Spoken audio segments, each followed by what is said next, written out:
Hello and welcome. My name is Neema Rimber. And my name is Allison Gibson. Welcome to Raise and Rise Connection Series podcast, a vibrant, powerful space created by Black women founders for Black women founders. This isn't just a podcast, it's a movement to amplify, celebrate, and champion the brilliance that is Black women entrepreneurs in Canada. Here we go beyond the surface, diving into the real, unfiltered stories of what it means to be a Black woman running and building a business. From city to city, we've listened, we've learned, and built conversations around the very pain points that matter to you most. This series is your front row seat to expert advice, honest stories, and game-changing strategies. Like I said before, this is more than a podcast. It's the start of a movement, a platform where we rise together, sparking conversations that lead to lasting change. And it's all made possible by the visionary support of the BDC Thrive Lab, whose commitment to empowering women-led businesses is driving both positive social and economic transformation. This is only the beginning, and you are at the heart of it. So let's rise, connect, and transform the future of Black women entrepreneurship together. Let's go. Hello, and welcome again to the Raise and Rise Connection Series podcast. Today, we're talking everything community. So, from hustle to harmony, the power of community among Black women founders. And for that, we are joined by Faizah Balogun, who I'll give a moment quickly to tell us. And this is my colleague, Allison Gibson. Okay, so Faizah, I'm very much a big proponent of people telling us about themselves. So tell us a little bit about yourself, quick little intro. Thank you so much for having me. My name is Faizah Balogun. I am the program coordinator at the Black Founders Network and also a founder myself of a company called A Question For, which is a digital safe space made to support people with overcoming personal challenges. My work at the Black Founders Network has to do with designing and curating programming to support Black-led startups at all stages of their journey.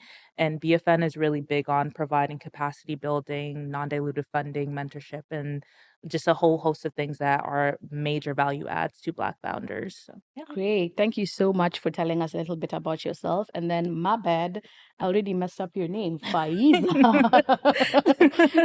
No, folks, I asked her like 10 times and You'll then I get it. proceeded to make the It same feels like mistake. that. But No, we're good. we're in this. We're in this together. Faizah, exactly. Yeah. We're in this together. And that's what this episode is about. So, let's talk community. Let's talk, it takes a village. Let's talk, teamwork makes the dream work.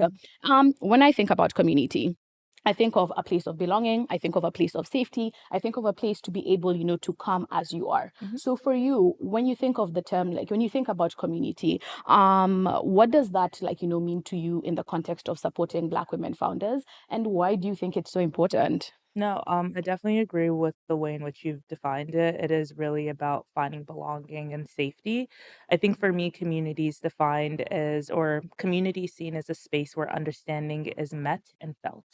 And I think that on top of that, what happens or what matters is actioning what you take from that understanding. So with regards to supporting Black women founders, and yeah, Black women founders, it's really about identifying and understanding the needs and the experiences, the unique, nuanced experiences that Black women founders experience, and taking that and turning it into programming or identifying things that would be of major support to founders. So, for example, for us with BFN, every year with each cohort, we conduct a needs assessment. And this is asking all the questions, like all the high level, the super detailed ones, understanding what their day to day looks like. So it's are you working full time? What time of day works best for you to meet you where you are? And essentially curating and tailoring program according to that. And then there's exploring hybrid options for workshops, synchronous or asynchronous sessions and things like that. So yeah.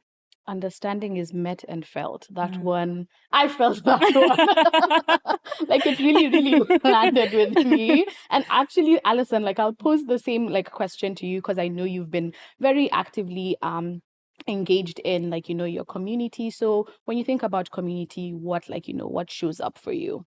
Ooh, I think it's actually riffing off what you said, and it's the concept of meeting people where they're at and then adjusting to serve them or meet their needs better.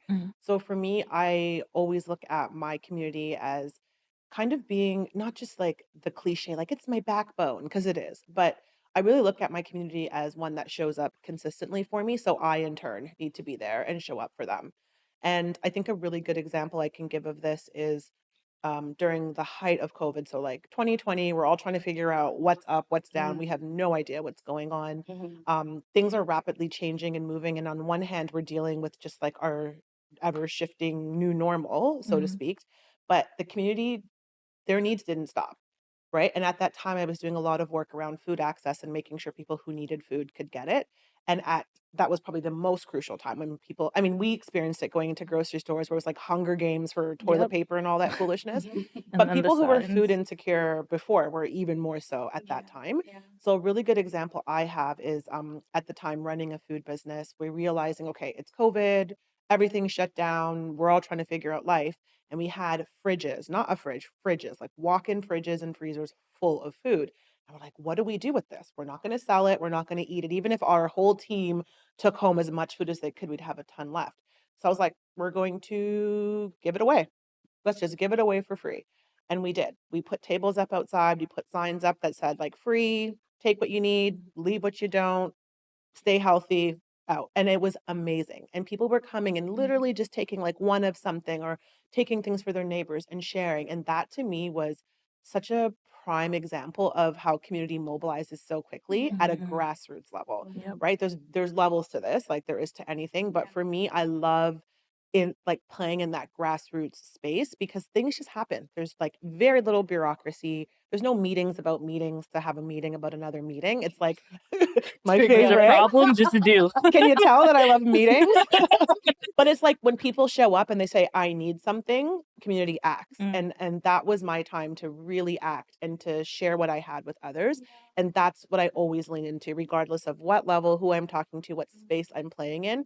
If I can be of a resource or support and show up for others, I will do so with no expectation of receiving something Yeah. back. It's more so I can help you. So let me know, where can I meet you? Or No. how can I meet you where you're Yeah, at? I definitely really agree with what you said about like not just the community showing up for you, but also you showing up as well. It's Because that's what makes it's reciprocal. It makes all exactly the difference. So two-way no, like street. top tier. Yeah. Yeah, love Yeah. that. Especially giving, sharing is caring.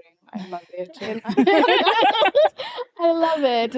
And so I wanted to dive in a little bit more. Like now again, when we think about like communities, places, different ways that folks can build community, lean into it. There's elements of then intersectionality that come up in community needs. So how does like intersectionality such as being Black, being a woman, being a newcomer, being someone with disabilities, shape the type of like support that is needed for founders? No, yeah, no, those are really, really important considerations that are made when it comes to a designing programming or even figuring out how to tailor support. So, like with BFN, for instance, we recognize that like Black founders experience like a magnitude of like disadvantages just within our ecosystem. We know that like 2% or I believe 1% of VC funding only goes to Black-led found ventures, right? And like it's ridiculous thinking about these numbers the more and more you investigate it. And it's like, okay, what can we do to support Black founders? We know that we want to be able to give them funding so that they can continue to build their companies. So we provide non-dilutive funding.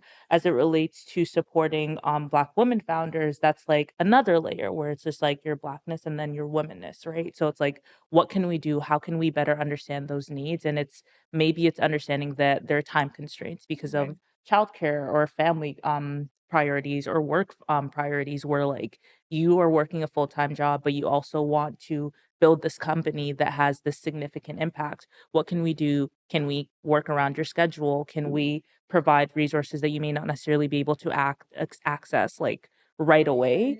But I think the best example outside of that little ramble there, I think the best example I can give that BFN has done is with this video series that we did earlier in the year in partnership with the National Angel Capital Organization.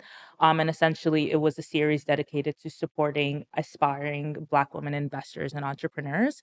So, what we did was to bring together a group of successful Black women founders and investors. I keep shaking this. Oops.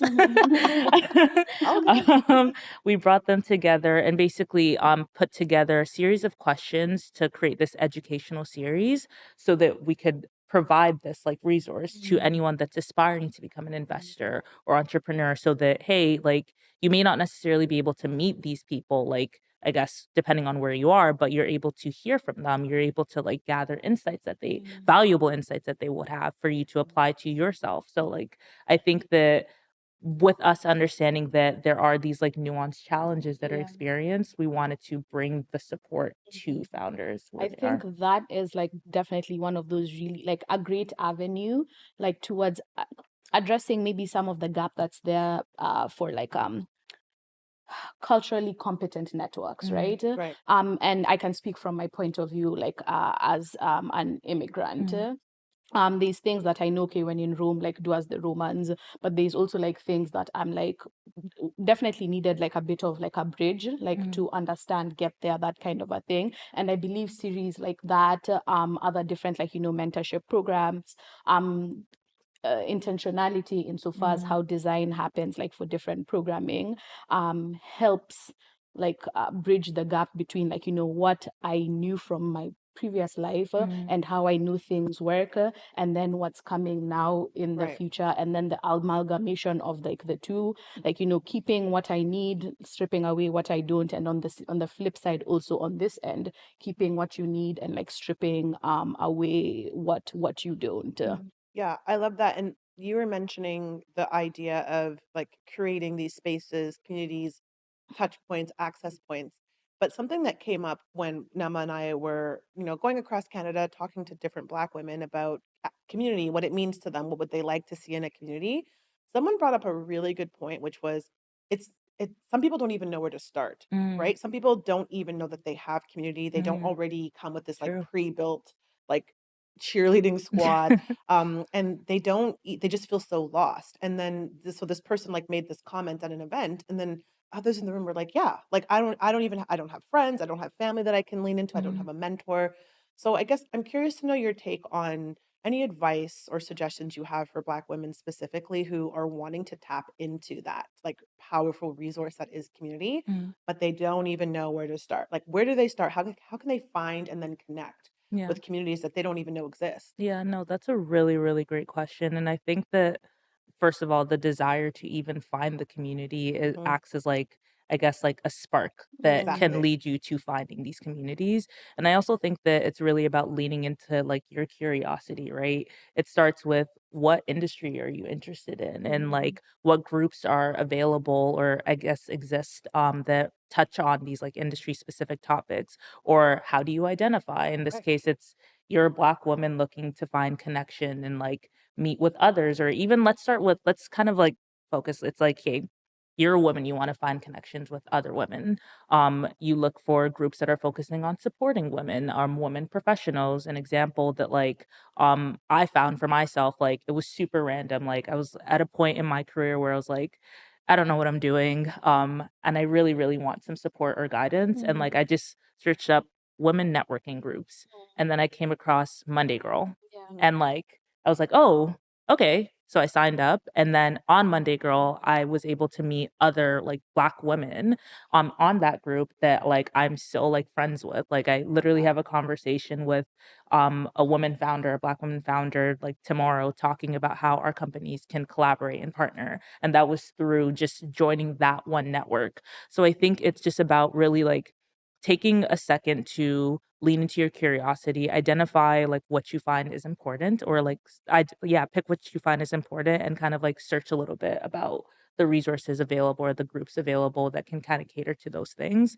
And once you're in those spaces, I find that's how you're able to unlock other opportunities or find out about other spaces too. Yeah, Yeah. Yeah, right. and I love the comment about resources. So Mhm. once you kind of get your foot in the door, you Yeah. find your people, so to speak. Yeah. There's often a plethora of opportunities, resources, connection points. But we all know, I'm gonna word this. How do I word this politically correct? Um, Everything isn't for everyone. Mm. So Yep. we may hear or see sometimes like a bank, any bank, maybe saying, we have funding for women, like come one, come all if you're a woman. And then you show up and they're like, oh, but not you. No, we weren't actually talking to you. And so often there's this idea that if the help is being put out there, that you should just be able to access it. Mhm. But we see and we know that Black women don't have the same experience accessing these supports, resources, these tools for whatever reason. Yeah. What is your take on that? Or do you have, I would say, do you have advice that you can lean into to share for women that have been like, okay, maybe I found these communities, but I still feel like they're not for me? How can Mhm. we go about making the access more equitable so people Yeah. can do what they got to do? No, that's an excellent question, a $1,000,000 question. Ooh, And quite literally, I think it's really challenging when like you're living in a system that wasn't necessarily made for or catered to you. 100%. But like I think for Black women founders specifically, um being in spaces that I guess you're able to find camaraderie or solidarity with your Blackness, right? Really acts as a way for you to, I guess, alleviate some of those concerns. So like for instance, with like BFN, we always explore ways. So okay, let me start again. So with BFN, with our cohorts, right, we always advocate and ensure that we're at least having a 50% Black women, I guess, cohort at the very least. But then outside of that, we're constantly seeking out opportunities to provide to these like women in our cohorts, right? And also with the funding that we accept, we're always thinking like, hey, like this isn't just going to support just one group. Can this support another group? Can this support multiple groups? We recently like established like a partnership with a bank actually that gave us funding to give to founders, and they're like, we want at least one woman founder to get this, and we're like, perfect. Like you don't need to tell us twice because that's our intention. So I hope that kind of answered your question, where it's like at least once you're in spaces that like at least acknowledge like your Blackness as an identity, I think there is a higher likelihood of finding resources that do connect with you. Yeah, Yeah. and I will say to an extent, it's also like a numbers game. Mm, And like trying out like different like communities, events, mm, etc, to kind of find where you fit, mm. because I feel like sometimes you might like even find that community and you'll be like, oh, because y'all are Black, like in the club we all fam, I and cannot they're with not your you. fam, okay? Like, you thought that we were gonna kiki, No, but and then you come true. and find that like, that's not the reality, True. right? True. And so like it's about kind of like sampling like all these different places and seeing like kind of where you land. But then it comes up like the how do Yeah. you? And like I'll give an example. There's this one person, like I know them, like they're, let's call them like a fairly good acquaintance. Mm. I'll see them, like I have them on my LinkedIn. I also have them on like my IG. And like I'm consistently like seeing them at things, whether it's professional or like socially kind of Yeah. a thing. And at some point I'm like, girl, you always outside and you're always connecting with people. Like, how are you even finding these things? And I think it goes back to what you're saying, research. But like her key thing is she would think about something and then she would use like hashtags to find. And so she would go like into like, event platforms and then try and put in that hashtag. Or she'll go on LinkedIn and then she'll put up that hashtag, like various ones, and then look at like what's coming up, because she's thinking, okay, someone who might like, resonate with this theme Yeah. is somebody who like, I'm down to be with. Yeah. And so then that's how she would find like, social and professional kind of like communities to be able to engage. And then slowly she started finding her space like across different places. And I think it goes back to what I said in a previous episode about like staying visible. Yeah. She's managed to stay like Yeah. visible like consistently, and it's like a small hack that she's utilized, but it's given her that opportunity to go into like different communities. Yeah. And True. they're an immigrant as well, and I was just seeing kind of like this like quick integration, and I'm like, teach me your ways. Like, what is it that you're doing? Something fairly simple that has had a very good Shout out. ROI for Big her. shout out to I love her. that. I know, but Yeah. if you're not putting yourself out there, Yeah. no one's like, don't treat it like I treat dating. I'm just sitting on the couch waiting. I'm like, okay, it's gonna happen. No, you need to go outside. If nobody Yeah. sees you or knows that you're looking for this opportunity, it's Mm. not going to just magically come and fall in your lap, Yeah. unfortunately. You still have to work for it. Yeah. And that's something that I think people don't necessarily think of when they think of community, that like you may be the one to build this thing. If you're True. looking for something or an opportunity and you're just not seeing it, Yeah, maybe you got to actually, create this thing. no, a friend of mine actually experienced that. Her name is Doyne. She lived in Vancouver and she realized that there wasn't really a community for Black folks within like Vancouver where she was living. So with that spirit that made her start the Vancouver Block Party. And like, yeah, Where was she when I lived there? no, like No, she started seriously, me that. too. That no, Actually, that we was the both live thing. in We both lived in Vancouver, Vancouver. and we were Really? fighting for our lives See, like because y'all were fighting for your lives. Yeah. She was fighting for her life, and she said, "No, I can't." And like she built that community, and like that's how it starts. And like I think also to the point that you're making about hashtags, I think there's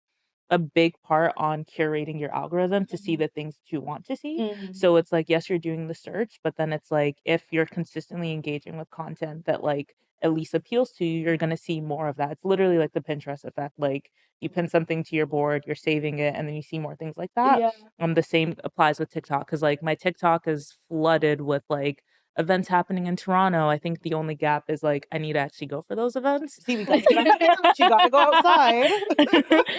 Yeah. I hadn't Yeah. even thought about that, but that's a Yeah. valid, like that's a Yeah. valid thing, like how the algorithms will certain populate, like what you keep seeing. Yeah. That's really What interesting. you Whoop. keep talking about, like me and cats. Oh, Like, what you as talk for about? TikTok, I'm on my couch thinking about cats all day. The But it's algorithm true. will Yeah. tell you what Yeah. you need to know. Yeah. Did not even think about it. Wow. Hashtag women in tech. So when we then think again, still thinking on like these communities, what are some of like the key challenges that you've seen like come up for like these Black women founders as you're meeting them, that then influence like some of the intentionality that you put into the design? Because like it's important, of course, to understand what the issue is before you can address it. No, for sure. Yeah. So definitely there's the awareness piece, Mm. like even like knowing that like certain programs or initiatives exist. In our research when we were creating the BFN, like I believe it was about 70 something percent of the Black founders that we chatted with didn't know that like there were certain resources that were available to them. But like I also think that outside of that, something that does come up that I thought was just something that people say, but I'm learning is actually a real thing, is like people discounting themselves before they even start. I was like I was at this like event last week or a couple weeks ago actually, and I was just talking about the things that we do, and the woman I spoke with was like, "Oh, like I want to apply, but I don't know about my idea, like maybe I shouldn't." And I was like, "No, like that's the purpose of our idea stage program. It's to support you in turning your idea into an MVP. Don't 100%. discount yourself." I'm like, "Hey, like I understand the hesitation. I understand the just the concern. Let's talk about it. Let's like have a conversation." And like I recognize that like there is that I guess the intimidation thing where you feel a little bit apprehensive to engage because of I guess some internalized beliefs that you might have. And it isn't to generalize this and say that this is something that all Black women experience, but like that definitely comes up a lot. And like it's really disheartening when you want to support these women, but like they kind of like shy away from it. But I think what we can do is like just emphasize like, hey, like don't be your enemy, don't be your own op, right? Like these resources are made for you, we're creating it for you, take advantage of it, like step into it, and if it doesn't work out you can step out, but at least just try, right? um yeah, sorry, what was your question? No, because there's something else I wanted to say, but that was just a big one that like just like it hits really deep.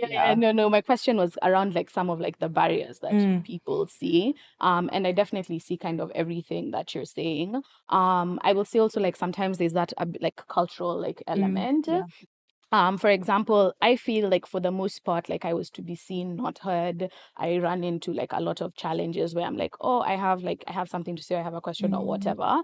And then I moved here, and then now everyone and their dog like has something to say and with their chest, right? And so I was like, oh, is this how we do things here? But you see, like for like that growth to happen, that needed time, and in that time, as like peers, everyone else is doing things, you are still like adjusting for that, right? So I think that's definitely like one of the challenges that comes up. And I think another really big challenge is the monetary piece. Let's talk about it. Like, you know what, like things are expensive. You're trying to be a founder. You're trying to do Yep. all this. The money isn't there. Sometimes you're carrying, a lot of your family. Mhm. Actually, hold up the effect of black tax. Like Mhm. that in Ooh. itself, it's like, oh yeah, I want to do XYZ for like, to scale my business. Yeah. But like realistically, so and so is getting married, so and so died, so and so is Mhm. sick, so and so needs school fees, right? Oh, So a lot of that money, it's like always yeah. going like back. And so at the end of the day, that's also now like another big thing, or money to participate and do this. Someone might not like, have the money to be able to engage in that way. And then it definitely has like some of those ripple like effects. Yeah. I don't know about you, Allison. What are some of the challenges that like you might have seen? I agree with the money thing because unfortunately it doesn't grow on trees. Yeah. So if you can't pay, you can't pay to play. Like you're kind of just Yep. sitting on the sidelines or the bench. But I think another challenge I see actually is related to kind of that like imposter syndrome. I don't know if I'm good enough thing that you were talking about. Mhm. And I think once people overcome that, Yeah. sometimes okay, they're like, okay, I did the thing. Like I've empowered myself. Like I'm self promoting. I'm speaking about all of the things. Mm. And when you get into these spaces or these coveted spaces or rooms that you want it to get in, you get there, you get a chance to have a seat at the table and you're like, "Oh." And I'm always like, I didn't know I was fighting for a broken seat at a broken table. Like I actually don't want to I don't want to be here. I'm not really Yeah. interested in this. So a challenge I see is sometimes it's like be careful what you wish for because Yep. you get it and then you get into these spaces or you get these opportunities and you're like, this is shit. Tea. Like, it's not great and it's not for you. So that's why I keep coming back to the, like, maybe we have to be more proactive in creating these spaces, and maybe it's not something big that's glamorous like Monday Girl, which is lovely. Yeah. Maybe it's just you finding your people and being able to have the conversations. But I just keep coming back to you need to go where you're welcomed. You need to Yep. go where people want you. You need to spend your money where you are welcomed. You don't need to fight to get into spaces Mhm. that you shouldn't have to fight Yep. essentially in that way, right? So I think of the word like resilient that's being thrown around, and then Black women hear that. We need to be resilient. We need to do everything. We are tired. I'm exhausted. I don't know about you, but I can't fight for everyone and everything every step of the way And to only myself then too. exactly. Yeah. But then when we need support, very few people are showing up for us, Mhm. if anyone at all. That's exhausting. Yep. So I think a challenge that I'm seeing is people wanting to show up, do everything, expect everything, and then when they don't get their way or things don't go as expected, which will happen because it's life, it's kind of like earth shattering. Mhm. And so, really, what we need to be doing is prioritizing self, Mm. looking out for those who look like us, who also want to look out for us, and understanding that a no here or a closed door here isn't the end of the world Yep. because we're resilient. We'll always figure it out. And I think that's something we sometimes forget because we're trying to play the game in this like very specific way. We don't have, hello, have you seen us? We don't have to do that, right? Like, I think we have what it takes. It's sometimes just not knowing how to tap into that or even Yeah. just not hearing it, not Yeah. seeing that expressed anywhere. Yeah. Yeah. Yeah. Her. Ooh, I love that. And so as we then now think about kind of these challenges, now we found a community or communities. Let's think or let's talk a little bit about like then how do you leverage like being in community XYZ once you're in there, like how do you make what is it called, hay while the sun shines, iron while the Oh. English is not my first language. It came with a boat. I tried. This sounds like But something my grandma would have said that I'm like, I don't know. Those two I was looking for the figure of speech and I was like, yeah, Well, man, it's you not can't let doing us down because we know how What our it- brothers and sisters on the continent have the most prolific ways of saying Yeah, things. exactly. You know what? I'll blame it on the fatigue that slowly the English is leaving my body. But anyway, how do people then put their best foot forward once they've engaged the community? No, that's an excellent question. So I would say first and foremost, identify like what it is you want to get out of this community, right? Be clear on intention and connect with individual that you trust to kind of chat about it. I find that sometimes what it is we want when we're starting something may not necessarily align with what it is that we need. Mm. So something that we do with our founders is You join our community, you fill out your needs assessment, you say what it is you want, what you need, and then you chat with an entrepreneur in residence. And this entrepreneur in residence like is able to be like, hey, this is how I can support you. Let's refine this a little bit. Let's have a better understanding of where you are and where you can be by the end of this program. Obviously, we're thinking about it from a very time constrained way. In that context, it's let's set a very clear goal that is time bound. But then I think in general, when you're participating in other communities, it's really being clear on like what it is that you want to get out of it and like meeting or finding people that can support you with that. Like for us outside of EIRs, we also provide supports with like experts in residence. These are subject matter experts within specific domains that can support founders within like marketing, development, like fundraising, things like that. And it's really about matching people with the resources that will help them so that they can leverage it and like build their companies. Yeah. That Yeah. alignment, I think that alignment is key. Mm, And I talk about value alignment. mm, Not everything is for everyone. yeah. Just because it glitters doesn't mean it's gold type of thing. So if you get or find a network or community and you're like, how do I shine here? It may not be leveraging or taking advantage of every single opportunity that comes your way because again, it might not be suitable or Yeah. like just you might not need it at that time. But I've had really good success with sticking to what I know. And so I'm really, really good at like giving critical feedback. I'm really good at supporting founders to review, let's say, their business ideas, their pitch decks, and Mm, give them tangible advice and direction that they can implement. And that's it. That's what I do. mm, The end. So yeah. as I'm navigating, as I progress in my career, as I start to work with more investors and more founders, sometimes I get asked or pulled into different directions where, I mean, I'm just good at everything, so I can figure it out, but it's not my expertise. I don't Yeah. need to go there. So I always tell people to stick to what you know and actually craft and hone that skill. So if you're the connector, if you're the person that's giving the advice, if you're really good at taking notes in meetings and things, put your hand up for what you're good at and where Yeah. you can shine, as opposed to thinking you have to present in this specific way. Yeah. I'm in this room and everybody else looks and acts and walks and talks a certain way, so I have to. Absolutely not. Yep. I'm still gonna be Black. I'm still gonna show up like this. I'm going to make the faces I want to make. If you ask me to do something I don't want to do, I'm gonna say no. I'm gonna say this is not a great idea. I'm not afraid to be me and to speak up. And I find that sometimes, like I said, you ask for these things, you get these opportunities, and you get in this space, and all of a sudden you're like, oh, wait, do I have to act like everyone else? Am I supposed to do what everyone Yeah. else is doing? No. So if you get the community, if you get access to the space, show up as yourself Yep. and be like, just be authentic. I think that's the best thing you can do, and trust your gut. Yeah. My gut has never, ever, ever, ever led me wrong. In fact, when I go against it, it's like, well, told you so. So I always think of like, it may be challenging to find the community, it might be challenging to do all these things, but you'll do it. Yep. As you plug away, you'll do it.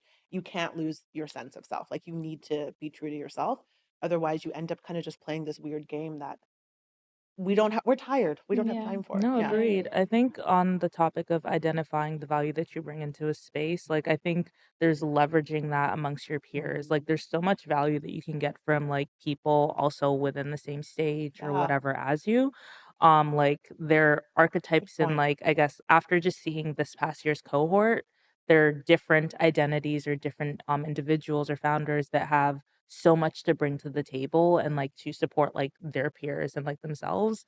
And, like, I find that it just starts with a conversation, and then you find out, "Oh, like, this founder is really great with AI tools. This founder is really great with, like, grant writing. This founder is really great with, like, financial modeling," whatever it may be, and, like, it starts with just having those conversations and, Yeah. like, finding your people and, Mhm. like, also being able to provide value where necessary Exactly. too. Find Yeah. your people and then leverage what you're good at. Yep. Don't try to tap dance and skibbity bop and do something you don't know how to do. I mean, you might figure it I out, can't but dance, no. oh, see? So you're not entering a dance competition, right?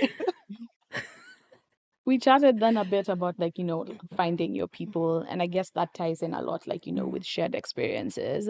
And so in line in that, how do shared experiences like within a community mm, help them address the challenges unique to mm. themselves within their community? So in this case with Black women founders, and what lessons could we or might we learn from those moments? Yeah, no, I'm gonna start off with an example Mm, and then kind of whatever. So, recently, um, the BFN cohort got to go to Montreal to Startup Fest. Oh yes, saw you out Yeah.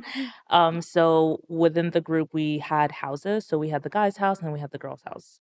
And with the group of girls, women, pardon me, oops, with the women that we were with, like all of us together, we lived in the house, got ready together to go to the fest. Unfortunately, something horrible happened where like Airbnb kicked us out of our house. That's like a whole other story. We don't need We to need get another into that right episode for now. that story. However, in that house, like after hours, after the fest, like there were so many conversations that just kind of came up, like talking about like our experiences with fundraising, interactions with investors, and then also the personal stuff and how it affects how we show up. There was actually a moment where the women and I, like we opened up about some of like the personal stressors or struggles that we were kind of navigating, and like we were able to talk through that and like find out that we're not alone in navigating these things. Like it's happened before, and there's a lot of insight that these women were able to provide to like one another. And it just, there was a sense of safety and camaraderie that was very like warm, Yeah. and like it brought us closer together, right? And like now it's like we have this like group where we're not just talking about just founder stuff, we're talking about personal stuff, and like in turn they're still sharing like resources where whenever they can. So like I give that example mostly because these shared experiences allow you to humanize people and recognize that like some of the challenges that you're dealing with aren't just like you're not dealing with it alone. Like there's something to learn from what other people might have to say. And yeah, no, like I just call that out because like I find that that was just, it was this like aha moment, I guess, where I'm like, yeah, like I was able to connect with these women, And you're and like, yeah, this is yeah, amazing. This is yeah, dope. Like, yeah. yeah, I'll see you sometime, and like for reals. Not the one like, and someone is like, yeah, Yeah, I'll see you around. I'm never talking to that person ever again. You are Yeah. never going to see me. No, Mhm. that's amazing. But I think another thing there is like that sense of validation, right? Yep. Like to reaffirm that like, what you're experiencing or what you're seeing is not just like you. Yeah. And I'll give an example insofar as like obviously like I'm black, but like no way. Y'all. If you're not seeing the audio version of this, I'm black. But like I do joke that like I've been black for like about a decade because I never really like associated like with my race before. Like I'm Before originally moving here. I'm originally from Nairobi, Kenya, and I moved to Canada. So like it was never a part of like my identifier, right? And then I came here and it started being an identifier, but then also with that, then a lot of experiences with being, at the intersection of like race and gender. Like I said, to notice some of these things, but because I did not have community and I didn't have people around, I'd be like, oh, is it? I'd be like, no. And is it something? I'm like, nah, you're really reading too much into it. And I kept on being in this place of like, okay, now am I going crazy? Because I'm starting to notice patterns and I'm telling myself it's not a thing. And because I don't have anyone to like really like get into it with, then I'm convincing myself it's not a thing. But then when you have like places where like you're seen, you're welcome, your needs are met, like, you felt like all these different kinds of things, then for a bit you're like, at the very least, I'm not nuts. There's something here that's happening. You see it too. It's happening to you as well. Okay, I feel seen. And sometimes that's just like the beginning, right? Like it's just like the beginning that you needed to be like, okay, it's not just me, it's not just in my head. And I think that's really really powerful. It also gave me an opportunity to understand that like sometimes even something like basic like accents, right? Of course, like, you're going to sound like from wherever like you grew up or that kind of a thing. And sometimes it would be an issue and I would bring it up like with someone else or how I'm experiencing frustration because I'm getting a lot of like, come again, what did you say? Like that kind of a thing, and how to navigate it. And like for me, I was like, but I'm just speaking, but like in someone receiving it, like, they're listening to me and they're like, what in the Wakanda? Like, what's going on type of a You thing. know what? Girl. But like, You're cut off. Girl, like stop. Like actually, like stop. Like no, please. My point is, by finding community, then I could like rant with other people I can't who take are you having seriously the now. same experience. Oh my Oh God. my Yeah. What in the What? Wakanda? Like We were on yeah, every like, last word because you know what it is. Using using your Wakanda reference Yeah. in the movie in the first Black Panther. How many different accents were there? Oh, because but Were- even if you're from the continent, you're like, Wait. yeah, that's not Sorry. how it's at. But there's a lot of people who are civic me in that way. And like in engaging with other folks, then I'm realizing like, they're also having like their different like challenges. You're just And talking and they then hear everything you say, and you're like, "Huh, I didn't say that."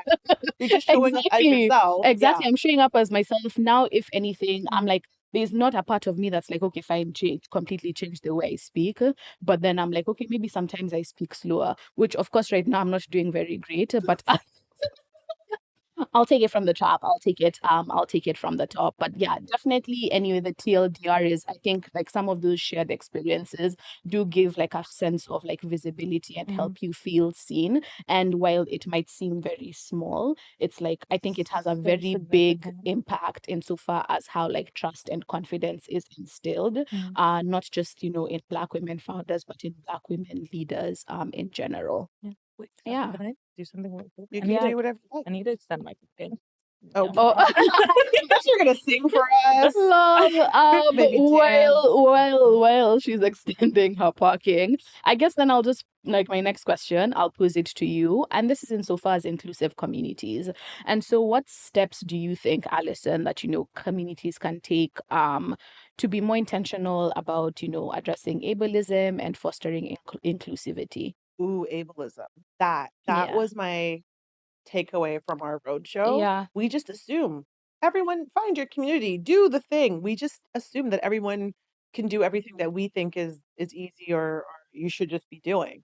So I think in terms of how community can show up or how you can embrace the community, it's taking those small, really, really like important but tangible steps. So start with what you know, do your homework, do your research, ask, look around, all the things we mentioned today, right? And how you find or build that community.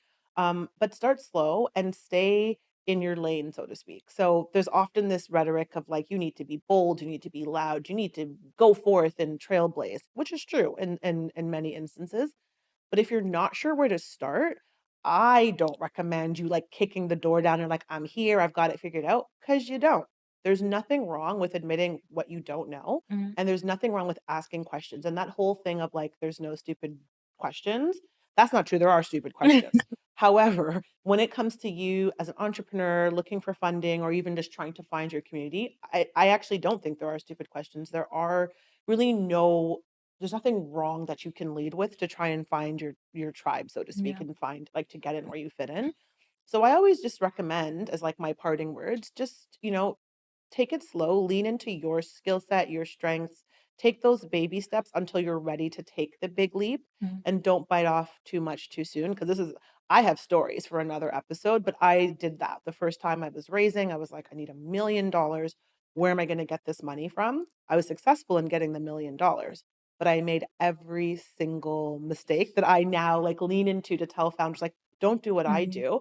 And looking back, had I asked or even looked for the community or the resources or the tools, I probably could have avoided so many of those mistakes, but I was very like, time is of the essence. I'm headstrong. I can do this. And I was right. I could do it, but I would have greatly benefited from just like taking a step back and surveying just the landscape, seeing what's available to me, and then making more strategic decisions. So I think that's the advice I'd give to people. Emphasis on making strategic decisions. Like Strategy. start like be very clear on what your ideal outcome is and like kind of like work backwards. But what was the question that you asked? I heard something about ableism. I was talking about the steps that communities and networks can take to be more intentional about addressing ableism and then fostering inclusivity. Got Yeah. you. I mean, like what you mentioned about taking the steps to do the research, I feel like it's about bringing the people that identify in certain ways to support you in designing or curating, I guess, initiatives to support diverse needs. I think that something that always stands out to me when I go for events or yeah, like events that have it are like events with, oh my God, I'm losing the words. Um, the individuals that do ASL. the transcriber? yeah, Not yeah. is it transcribe? Not transcriber. No, like the sign language. The sign language. Are they Yeah, readers? like the people that do that. Yeah. There's There's a an title. actual There's an actual term. word, Yeah. but like basically individuals that do that at events, and I'm like, oh yeah, like that's so important. And for you to know that you need that, it requires asking like your audience that you want to show up in those spaces. Like, do you need it? I remember when we got an email about this. This individual said that like, hey, this like competition that you guys are hosting is not accessible, and then we're like, oh, what? Oops. And now it's like, okay, like we want to learn. I think there has to be an openness to like take like feedback and criticism and not be very egotistical and be like, no, like we know better. It's You like don't, yeah. we really don't. So it's like she like took the step to tell us, and now it's like we want to hear from her and actually curate and design something that's more intentional in the future. So like I think it's about like listening to the voices of the people that identify in certain ways Yeah. and like curating things Yeah, after. definitely that element of like co-creation. Yeah. But then also like, decision makers themselves, them also having like, intersectional identities. Me, I think you've noticed like I always go back to numbers. So like can we also give some of these like, accountability metrics for inclusion, so that like if you're saying it's XYZ, then like, you can easily put your money where your mouth is. But the one other thing that I think like really, really jumps out to me is the compensation for and recognition of that like element of emotional labor, right? Because many times when folks are coming to speak on like different like DEI initiatives, people are coming to speak onto why you should have XYZ inclusive practices. When people are coming also to tell you like, okay, yeah, this space is not accessible in XYZ reasons, these are some of the additional like considerations. Those are the same people who are usually being tapped like all the time, and many times in for them to be conveying their like whatever it is, like their experiences, they're having to like tap into certain stories, memories that might not be the greatest. And then at the end of the day, it's also just putting an additional work of like educating everyone else, That which at the end of the emotional day, labor. yeah. Is it like completely their business? Like, I don't know. But like, it's good that they want to educate folks, like, create more inclusive communities, but run them that check, man. Run them that check, because like they are also like, doing something. And even if it's not that check, like it recognition and compensation can come in very many different ways. But don't just expect people to be carrying this load for free 99. That's not the way the cookie crumbles. That is not the way the cookie What crumbles. did Rihanna say? Huh? What did our queen Rihanna say? What did she What did she say? say? Bitch better have my money. That's what I go by. You can take the recognition. I can't pay my bills with recognition yet. So I think something though that comes up, like I definitely am a big advocate for like people getting compensated for their time. Like that's super 100%. important. I think what I find, at least being within the ecosystem, I guess the accelerator ecosystem, is like that challenge of wanting to provide that financial support to people, but also being limited with resources. Yeah. And like really trying your best to at least get whatever in-kind support you can when you can. And it's just like tension where it's like you actually have the intention to like give people the money. Like Yeah. their time is valuable. Time is money, like quite literally. So I just find that it's sometimes difficult to like navigate it, but I think being transparent and open about it, and like at least opening up for like feedback or like just like hearing from the person that you want to be able to support you is really important for you to take on later and be like, yeah, like this is something that we're keeping in mind for like the future. Like it's not that we don't value you or your time and things like that. It's just this is what's going on right now. Yep. But your support can help propel us like I guess further in the future so that we can be able to like pay you later. Yeah. Really, really, really important. I think as we are coming like now drawing to a close, I want to bring y'all back like into the conversation insofar as like your experiences. So like looking back, like can you think of like a time, an example where that community support or you witnessed that community support make a significant difference in overcoming like a challenge or in helping achieving a milestone?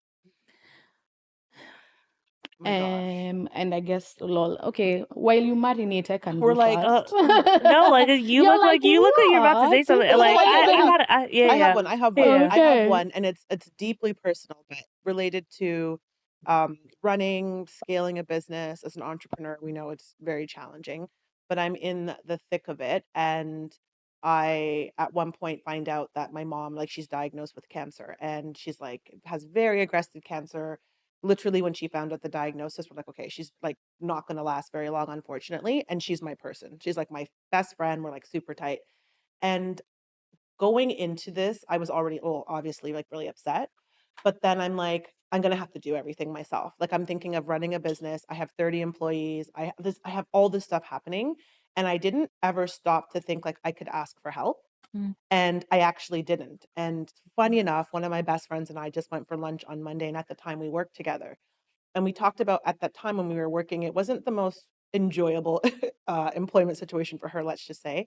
But she brought up something that I'd never even thought about. And she goes, you know, when you were going through everything with your mom, I'm so grateful that I was able to be there for you to support you. And I was like, damn, she did. And without asking, she stepped up to run the business. And I mean, in every single way. When I'm the person that everyone would come to, I'm not there. I'm at the hospital, I'm at appointments, I'm just having a moment. She was there for everything. She would come in early, she would stay late. She just took on this burden that I had without even me having to ask her. And I honestly, this was almost a decade ago. I did not even put the pieces of the puzzle about this, yes, until like 2 days ago when she was like, well, I was so happy I was able to be there for you. And I was like, damn, me too. So I didn't even realize that I had built this community that without even asking, I had people that could Yeah. step up. So I think that's my main takeaway is that if you are putting yourself out there, you're finding your tribe, you're finding your people, and you're aligning with people who move, think, act like you, they're going to step up and show up for you at when you least expect it, Mm. oftentimes without even having to ask. And they literally might swoop in and save your behind like she did. Yeah. So yeah, I think of that, not to like end on a somber note because it's No, obviously yeah. like not the happiest story, but my takeaway from that was like, damn, I had community all along and I didn't even realize it in that. And she's one of my best friends. And it didn't even occur to me that I could ask people like her in my circle to step up and support when honestly what I'm going through is not their burden or not their issue Yeah. to deal with, but she was more than happy to do that. So it's like always a reminder, community is there. It's Yeah. there for you. No, shout out to friends that get it. Yeah, love her. Like, no, actually. And I feel like outside of that, or I guess in addition to that, yes, she like did it without you asking, but I feel like it's also very telling about like the type of person you are and the way that you are possibly able to show up for her, right? Like I think that a lot of the times people are willing and able to show up for you because they recognize that like without a doubt you'd be able to do the same. Yeah, Like the energy yeah, is like it's really reciprocated. reciprocated. So Exactly. like flowers there. But Thank you. Thank you. And flowers to her too. She was lovely. Yeah, no, I think the example that came up for me was just with one of our founders. One of their clients basically screwed them over. It was super messy.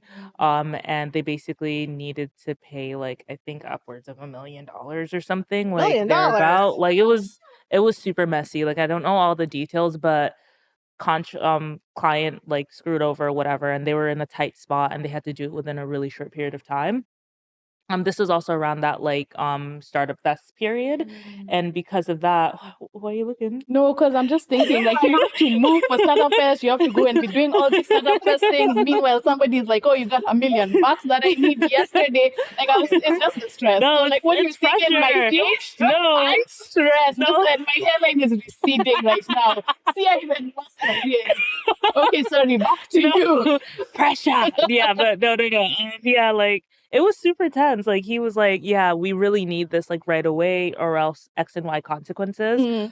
So with that, we were able to bring together like our network of like people. Like that's where like community actually played a big role. Like we had a whole bunch of investors that like we'd work with, like BFN personally, but also investors that we were aware of, and we basically were like, "This is this founder. They are making X number a year or whatever." Like and they're in a good spot, but this is just a very precarious situation and they need funding like right away. What can we do? And literally through that, They ended up getting investment through one of the investors within our network, and then additionally got additional investment from other angel investors within the network, able to pull together that money and pay that. And happily ever after. Oh I my mean, like, work still gosh. continues, but Yeah. like it was just that ability to get out of that very tight situation Yeah. through like connecting with investors within our community, angel investors, and basically pulling together a whole bunch of like funding to help them get out of it. And that was just like it felt it was a lot. No, I'm no, so no, because relieved. no, actually, it was a lot in the moment. Like literally, Yeah. like I remember being on the train over, like heart palpitating, like oh my gosh, like how's he gonna do this? And eventually, like he actually got through it, and like it worked out. Like it worked Oh out my really well. God, what You're a so happy Yeah, ending. I honestly, I don't even know this person and I could shed tears girl, why for would I tell the them. story if it didn't have a happy I don't know. I don't know. No. I love that it ended happily. Like I Yeah, can even feel my yeah. my what is it No, called? My yeah. edges regenerating. Because I wanted to I make a was Turkish a joke. little stressed there. I was a Yeah. little stressed. Yeah, but I think at the end of the day, like community definitely Mm, really helps. mm, My example, not as stressful or any of those things, but I did have an opportunity. One of my many hats. So one of the things is like I also like I'm a convener. I had like an opportunity with a foundation to like do this event for them, and actually Allison is the one who kind of put me on. She's like, oh, this is something that would be up your alley, and I'm like, me, little old me, like, are you serious? And like I was ready to be like absolutely like not, like even if it would be like great visibility, great payday, great way to advance like kind of like my skill set and everything on that front. I was just like mm-mm. And at that point in time, like it was the people around me who were basically like, you've planned bigger, like you might as well like still do this. Like it was them kind of like encouraging me and pouring into me to say like yes. But then it also brought up like another big thing in terms of like I could say like, oh, I've been excluded, I've been this, I've been that, but here's an opportunity. Someone is like literally opening the door for me to enter this room, and I'm like walking myself out of the room. And so like, at that point in time, even my community was able to be like, hey, girl, why are you walking yourself out of the room? Like, go. And I'm like, oh, but I don't know XYZ or this kind of a thing. And they rallied like all these like, documents, all these technical things, blah, blah, blah. Like they rallied to be able like to get me to that finish line for me to be able to get that proposal and that contract, right? But initially I was so ready to be like, actually, I'm not the one. And the reason I thought I was not the one is just because I was not like believing in myself, and maybe I had let some of these negative things seep into me a little bit more than they should have. But your community showed up and got you through Yep. it. Yeah, they did. And it was a marvelous experience. Exactly. Teamwork makes the dream work. Mhm. I guess now in the interest of time, because I see very, very good conversations we've been having, but we have also been talking for a really, really long time. So then in wrapping up, I'm thinking, a call to action. What actions can listeners take today to build, join, or strengthen communities that support Black women founders? Yeah, for sure. I mean, first and foremost, for Black women founders, it's identifying, I guess, those internal like belief systems that you have, and like especially the negative belief systems. Like you don't want to like cut yourself out of like an opportunity, especially like if you deserve to be in that space. Start there, but then additionally, like explore those, like I guess explore communities that exist. Like for we have, I guess from the university perspective or university accelerator perspective, we have the Black Founders Network, we have like Y Space or BEA and things like that, like that are made to support Black founders at all stages, regardless of if you're super early or like later stage. Additionally, there are incubators or accelerators that are focused on supporting Black women specifically, such as Founders Labs. So it's like doing your research about these like programs, these incubators, and like exploring whether you I guess um are ooh, I'm losing my words here. Exploring whether you qualify to apply. And if anything, like talking with the people that administer these programs. Like I'm literally an open book. Like I always tell people email me, and like I also really give out my number because I'm like I want to I know it's you shouldn't, but like I'm very big on give people the information that they want and need. And most times than not, program administrators or the people that design these programs are willing to provide this information, and they want to meet you. Yeah. I think for other organizations that aren't necessarily Black focused, I think that they should collaborate with Black led or Black focused organizations to support us in amplifying our efforts.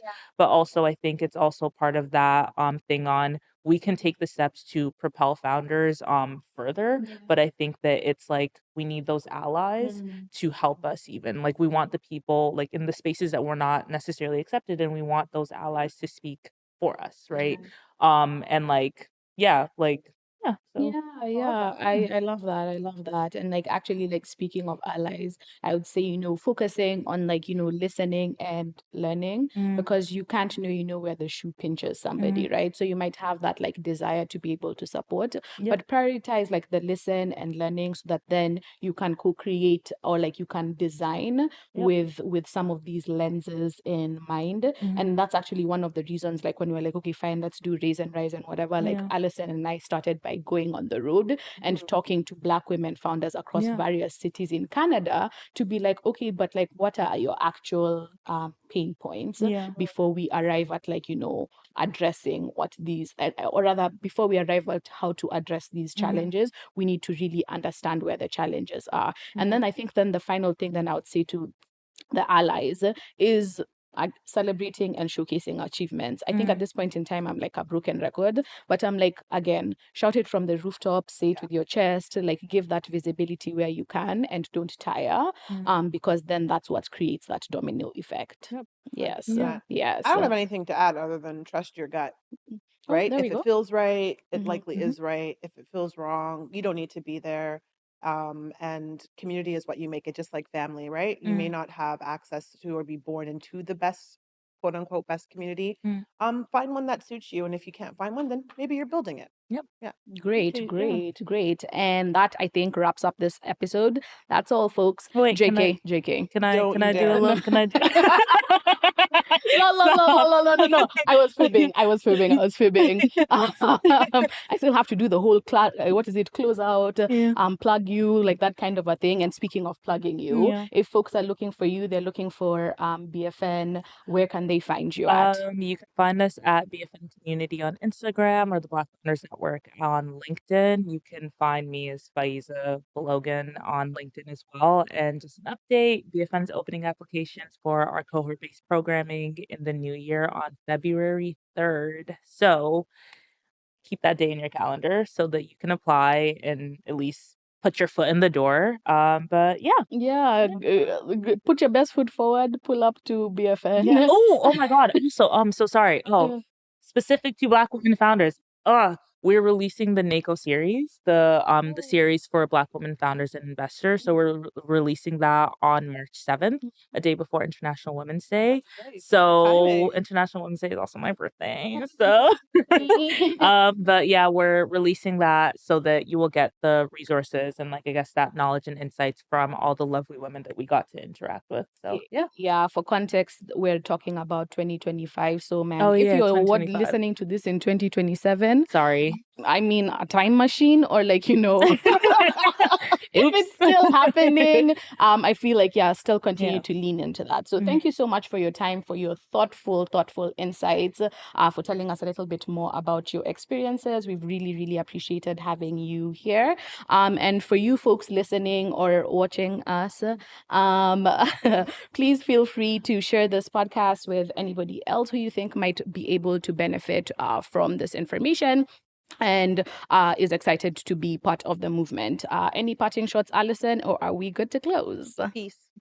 There's her parting shot. It's a peace. Lol, I'm gonna hate this in like a couple of years, but you know what? No, peace with my chest. Peace. Okay, it's a wrap. It's all good. It's okay. Your kids have fuel now to make fun of you.